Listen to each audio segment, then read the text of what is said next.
All right, it's about time to start. We are still getting people to join, so I will soon switch to the slides.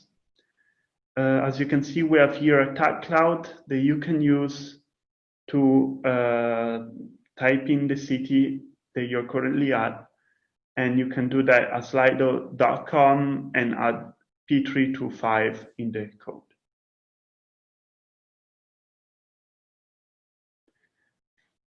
All right, I can see people are still joining, but we can switch to the slides already.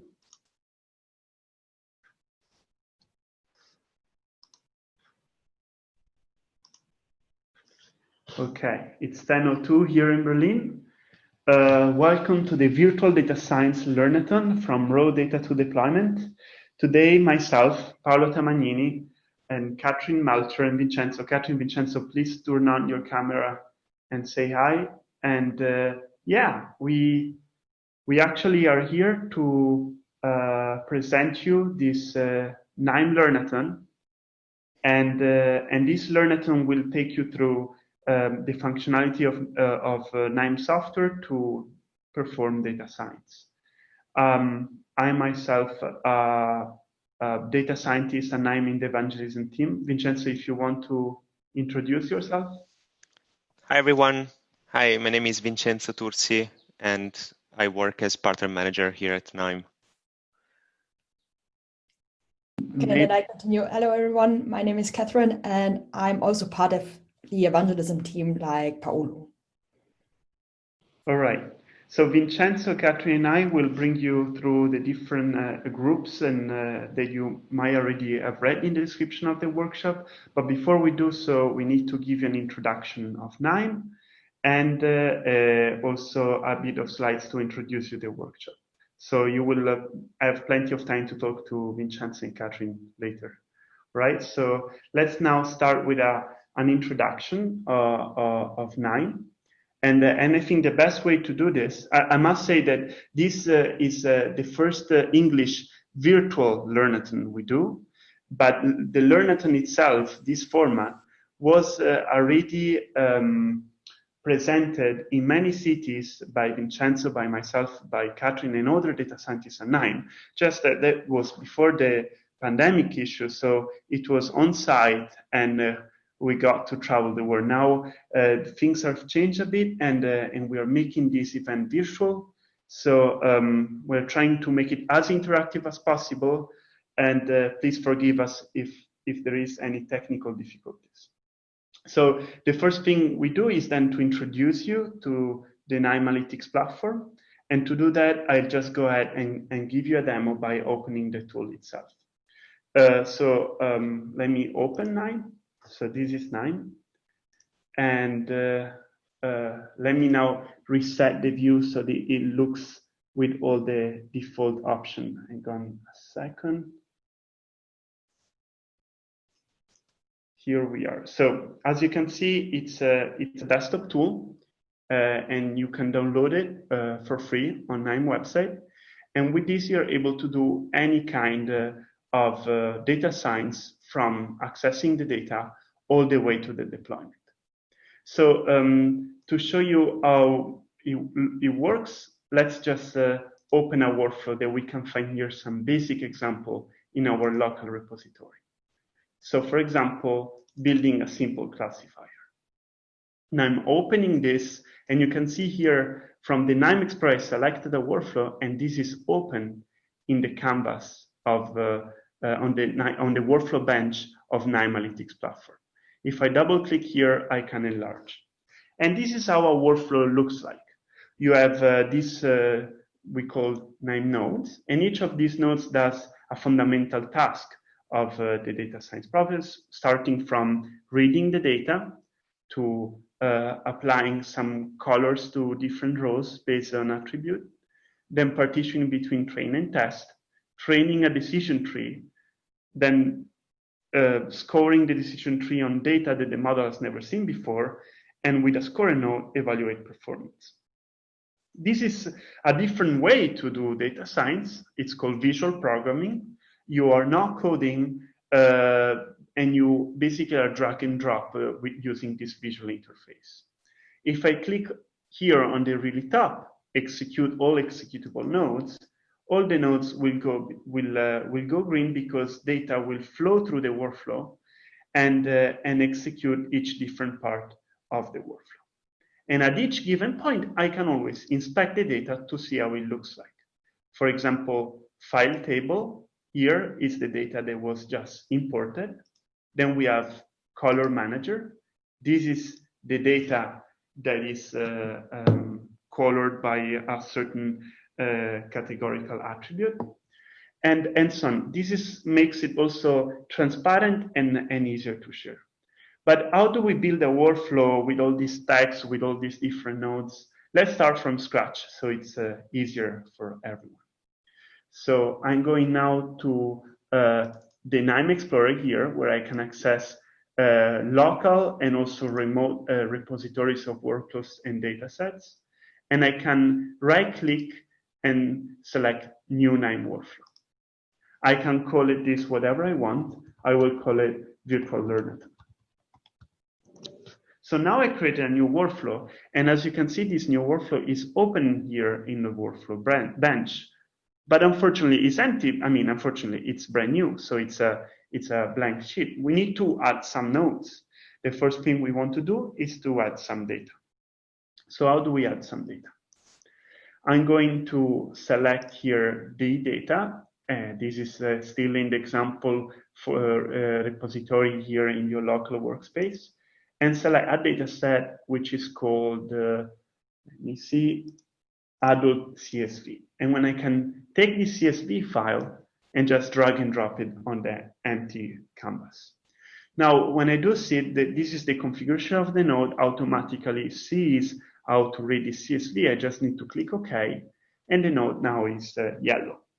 Yellow, it means that it's ready to be executed. So if I want to now execute this node, since it's yellow, I can do so by right-click and execute. Now the node is now green, and this means that we have data now imported in Knime on the output of the node. Now, we want to do some operation on this data. We want to do some data manipulation, and we want to find a node to do so. How do we do that? We need to go in the node repository down here. And for example, maybe you're familiar with SQL. You might want to do a group by operation. So we can select in here the group by node by searching for it, group by. And I can then either drag and drop it, or I can select the file reader and double click the group by node. Those two are different ways to do the same thing. If I was not going to double click and I just drag and drop it, then I can connect it with two nodes by just drag and drop again and connect the two nodes. Just now that the group by node is now yellow, you can see it's red, and there is this warning here to explain me what's happening. And it says, please select at least one group or aggregation column. In fact, by just adding the node, we did not configure it. We need to configure it. So how do we do this? I'm going now to simply right-click on the node and click Configure. This is the configuration dialog. Each node has a configuration dialog, and you can use those dialogs to basically select the settings of the node. In this case, we're going to do a manual aggregation on work class, and then we are going to have also an average on age. So as you can see, we are now going through all the setting of the group by, but by simply clicking the two columns I want to perform this aggregation, I'm now performing an aggregation. I'm here enhancing this for later for when we will use interactivity, the highlighting option, and then I click OK. Now the node is yellow. This means it's ready to execute. So I can go ahead, execute the node, and now see the output of the node. And as you can probably see, I'll make this bigger with the Control+. You can see now that for each working class of those different data. This is, sorry, a data, I didn't mention this, about the census data set from 2007. The point is that we know the working class category of all those people, and we have federal government, local government, it's about the USA, and so we have private and so on and so forth. So those are the average age for each working class, but come on, there is also a better way to look at the data that is looking at the age distribution by these different working class. For example, I can use a violin plot. And the violin plot, maybe I do not have it installed on my Knime because it's coming from an extension called Plotly. Knime integrates really well with other libraries. So what you can do is that you can go on the website called app.knime.com and you can type in here the node that you want to use. For example, violin plot. Now I will select only nodes and then I will select the violin plot. Now at this point, I can simply take it, drag and drop it. Great. So now I added this node and it's part of the Plotly extension. If I did not have the Plotly extension, Knime was going to ask me to install it from our update site. So it might ask you, please install this node, and then you go next, next through a wizard execution, and then you restart Knime and you're able to use it. Great. Let's now use this visualization node. How does it work? Well, it needs data, so we need to feed some data here. Great. Then second, we need to select the configuration. So I'm going to go on violin plot and select the age again and the work class again. So now I select the age and the work class. I click OK. And now I can right click the node and go execute and open views. Now, when I do this, it's a bit different than just seeing the output of the data, because when you execute and you open the view, you have the built-in web browser of Knime coming up with an highly interactive visualization. And in this case, you can simply mouse over on things, and we can change here certain settings, for example, regarding the tooltip and so on. We can here play with other settings like zooming in, zooming out, and there are many other JavaScript visualization in Knime. But this is all great. Let's use some color. How do we add color in Knime? Well, we need to use another node. So we need to go in the color node repository and we add the color manager node. The color manager node is great, just that we need to add it here in between those two nodes. Now, to add a node in between two nodes, we might need to deconnect them, but there is another trick I would like to show you. You can simply mouse over and then drag it, and this will automatically connect it in between. We open the settings of the node, we select the working class, we click OK, and now the node is connected. And if I execute the node, and then go in interactive view, then it will show the same plot of before, just that now it's being colored. Okay, so this is to have a visualization, but what if I want to add something more complex, like a dashboard? Also, this is possible in Knime. You just need to use more than one visualization node. Let's, for example, drag in a table view node. This is a JavaScript node simply showing a table. And when I add the table view node, and you can see it's blue as well, or maybe I can customize a few things by double clicking, whether I want to display row colors, display the row keys. We can maybe leave it like this at the moment. And then another functionality of Knime is to use components. So for example, I add a row filter here that I will need later. I select all the nodes that I want to in my component. I select all 4 of them. I right click and then I select create component. This demo is to show you a bit of many functionality at the same time. During the workshop, we'll go slow through those topics. So I click OK, and I select here visualize work age by work class. This is a custom name I decided. Now you can see that the nodes are now disappeared in these components, and that this component is quite similar to another node, just that inside you can do component and then open, and you will find the nodes of before. Something interesting is that we can also use a visual layout to decide how the dashboard will look like. I did this by selecting this button up here. So now I simply set them one next to each other. I click finish. I go on the outside. Now this component, I execute it just like it is a node and open its view. And now I have not just the violin plot, I have the violin plot next to the, let me put this bigger, next to the table view. And what's interesting is that, for example, if I select on the table on the right side, I can now see some interactivity being communicated on the other side. So let's say that, for example, now I just want to focus on federal government and local government, and I go for close and apply. This way I'm saving my selection. I close and apply, and with a row filter, I can say only select the this category, right? And to do this, I take the column that the table view generated, and I select true.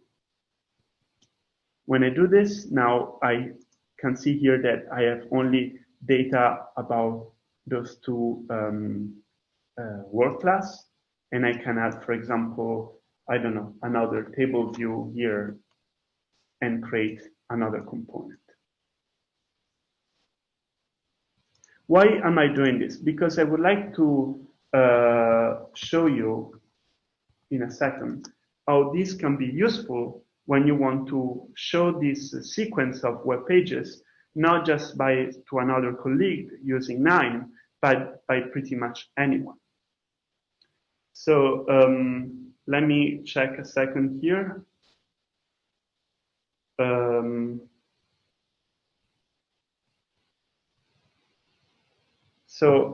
Another topic here is to have those dashboard to be deployed remotely. And so let me talk a bit more in depth about this topic, and let me now really quickly open a slide for you. So until now, I showed you how to access the data, how to model the data, and how to visualize it. But then there is also the part where you want to make it available to others by deploying it in a reliable way, and also to make it easily accessed by anyone, not just by who is using the Knime Analytics platform. So on the left, you can see our open source software, the desktop application that has all those different integration extensions, and all the ones produced by Knime are all open source and free. The way the business model works at Knime is that when you want to deploy something produced with Knime, you can use Knime Server, our commercial offering. And this means that with Knime Server, you can have a software that is installed on a cloud solution like Amazon Web Service, Azure, or Google Cloud Compute, or on premises. And you can also access those workflows via the Knime web portal, or via, for example, a REST API or other deployment solutions. So let me now see whether I can show you this example, how we would like on the server. Let's reset those nodes. Now let me save the workflow. And then let me close this workflow here. And then I can go here in the Knime Explorer and connect to the server. Now I'm connecting to this remote server and I want to deploy this workflow. And what I do, I simply go to deploy to server. I select the server and then I click OK. Now the same workflow that was in my local repository is on Knime server. I can open it in the web portal. And this now is opening my Google Chrome. It could be Safari, Edge, Firefox, it doesn't matter. It opens the web browser of your system. So now I need to log in again. And now I'm loading this tiny workflow I made during the demo. I click start. Now it's creating the visualization of before. I can select, for example, this time private. And then I click next.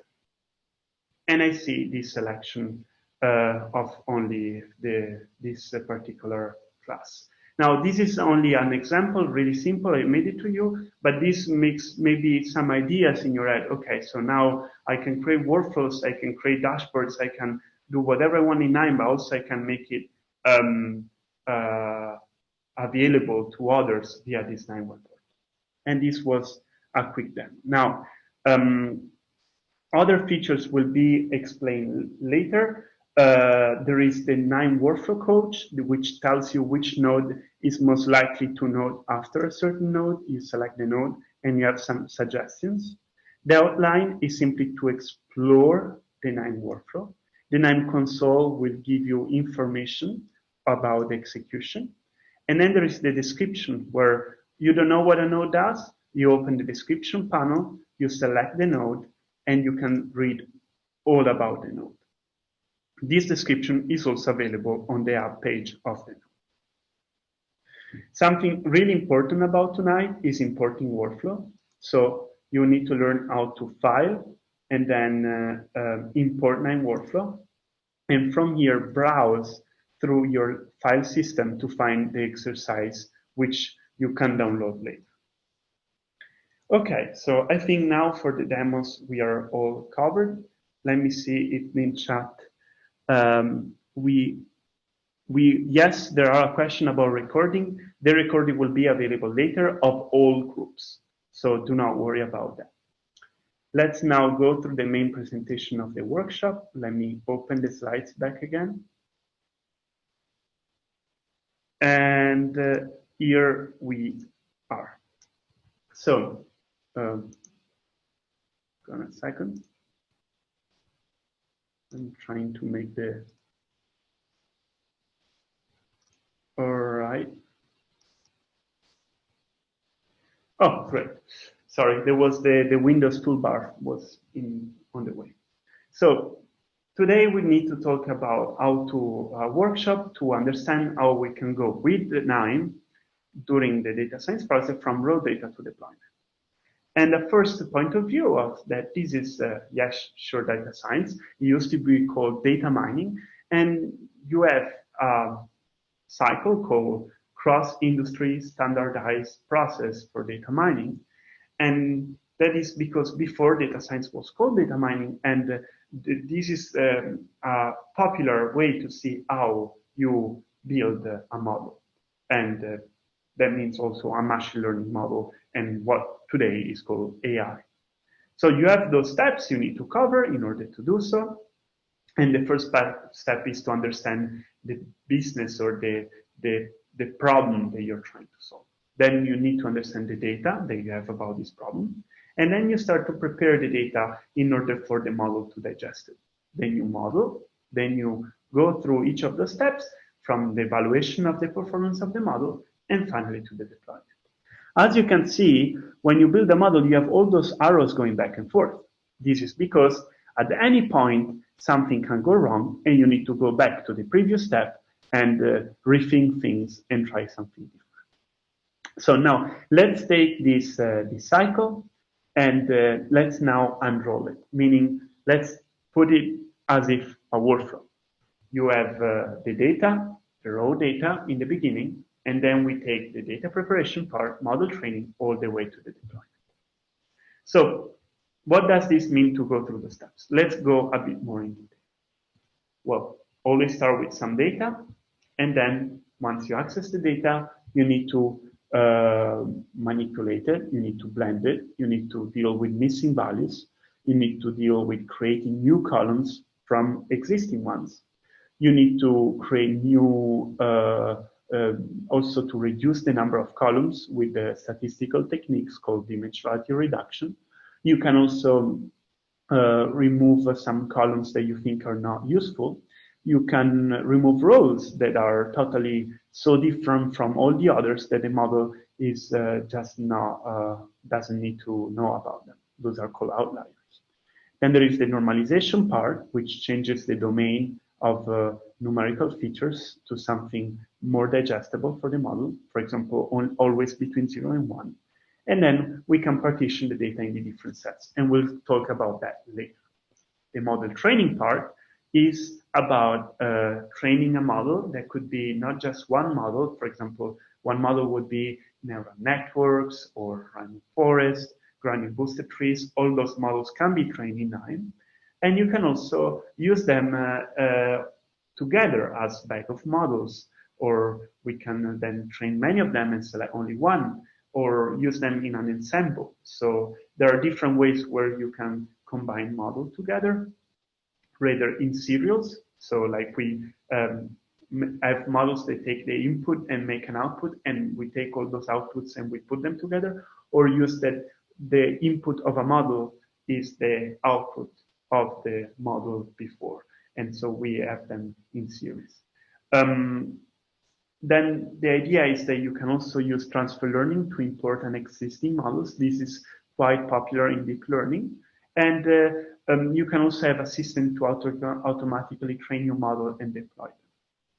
This is for the model training part, but it's also important to talk about model optimization. So yes, you can train the model, but there are some things that you need to fix. Those things are like the columns that the model uses or the parameters. And before you fix those, for example, the number of trees in a random forest, you want to optimize those parameters as well. And you can do this in Knime via parameter tuning, parameter optimization, regularization, and for example, how many iteration, epochs, and that kind of stuff. Okay, finally, I have a model. We define the parameters on which we train the model. We need to know how well it does. We need to know its accuracy, its performance measures, and also we can use advanced technique like cross-validation to measure those performance. And finally, we have the deployment. We take the model, we move it to the Knime server to somewhere else, and we perform the deployment. This could be, for example, simply a file that is being written somewhere, or updating a database, or a dashboard like the one I showed you, or a RESTful API. SQL code export is another chance, or create a PDF report. All those are different chances. And let's talk a bit more about the data going through this process. So in the beginning, you only have original data. So that means that you simply are going to get the raw data in Knime. And as you go through the data preparation, you remove the missing value, you normalize the data if you need to. This depends on which algorithms you're using, for example. But at the end of the data preparation, you will need to split the data in 3 sets: training set, validation set, and test set. This because when you train a model, you don't want to use all the data all the time, because to understand exactly what happens, it's always good to use a set that the model has never seen before. So for training the model, we are using the training set. So only this data is used to define the algorithm that is making the predictions. Then we use the validation set on the other end to define for example, the columns we use via, or another thing we could use is also the hyperparameters we use. And then we have another set called the test set to actually, that's really important, to measure the performance. So the idea to see how the model performs on data it has never seen before. Why? Because then in the deployment, you will have new data. And that's the real world application. You want to know how the model performs with the data that is as close as possible as the new data in the real world. So that's why at least you provide data that the model has never seen before, which is a big requirement. All right, so this is what you can do in Knime with all these over 3,000 nodes we offer, I think over 3,500. But let's see what else we didn't cover here. Visualization. I already showed you in the demo, you can use a number of nodes from other library as well, like Plotly, or from our own developers, like the JavaScript nodes here. And all of those can be used at any point to visualize that is the data and to understand what happens in between two positions. That is really important to always understand via visualization what happens in your work. Then what if you have too much data to process? Then it's about the big data part.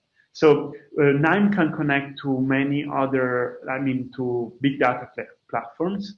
Those are platforms that offer lots of, that is a distributed environment to scale things up, to parallelize the computation in smart ways. So we have Spark nodes to connect to a Spark cluster, but also extension to connect to Hadoop or to a data lake like Hive, for example. All right, so the example I showed you today on training a simple decision tree during the demo in the beginning, those are just, this is a tiny example of so many others.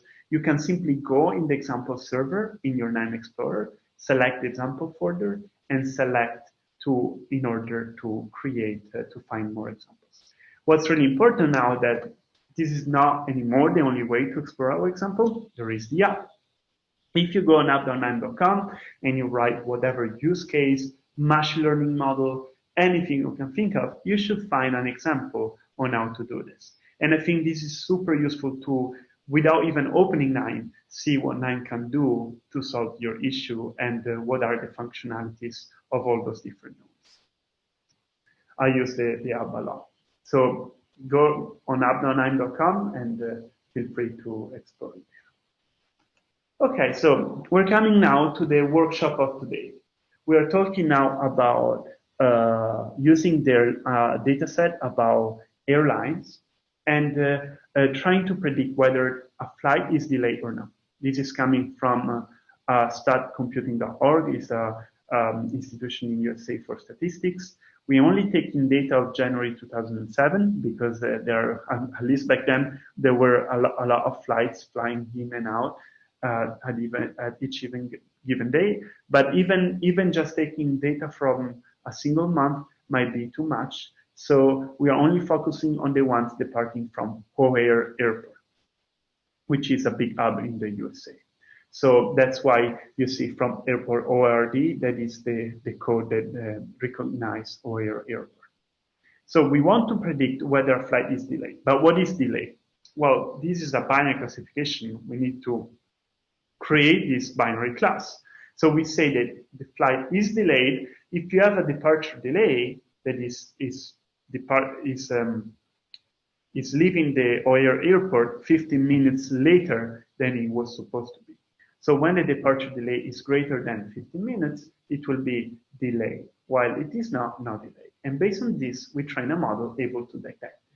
We have the date of the week, of the year, that is a timestamp, but we also have when it was supposed to depart, when it was supposed to arrive, what is the company, what is the destination, and so many other features.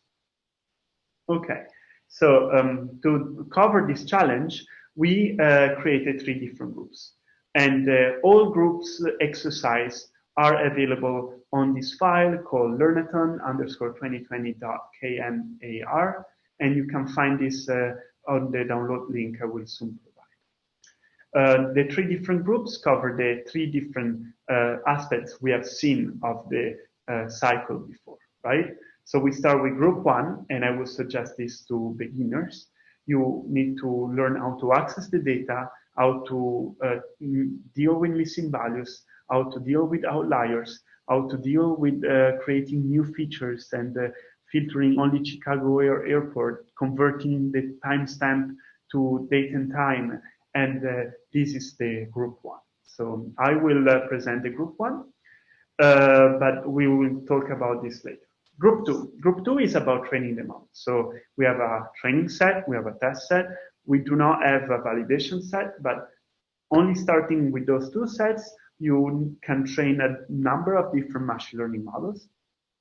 And then you can actually see how they perform and select the best one, do also some parameter optimization. And also some option step, for example, to learn how to use cross-validation or more complex ones. All right, then there is group three. This is about the deployment. So, okay, let's leave it aside how you train a model with Knime using this visual framework. I want to know how you can actually use Knime server to go into production. I think this is interesting for the ones of you that are already thinking ahead, right? So there is a group that can cover workflow deployment, remote execution, schedule execution, Knime web portal, RESTful services, generating a report in PDF, and all those. So feel free to be part of this. Okay, so quite important here is the virtual learning logistics. As I said, we used to build this on site. How the hell is this virtual now? How do we do this virtual? Step one, we're going to tutorial you the exercises. We usually had pizza and beer and people would just sit around and go through the exercises. Now we just are going to go with a solution that we simply go through the exercise and you can, if you want, follow us with the Knime Analytics platform and just listen to us and learn about it.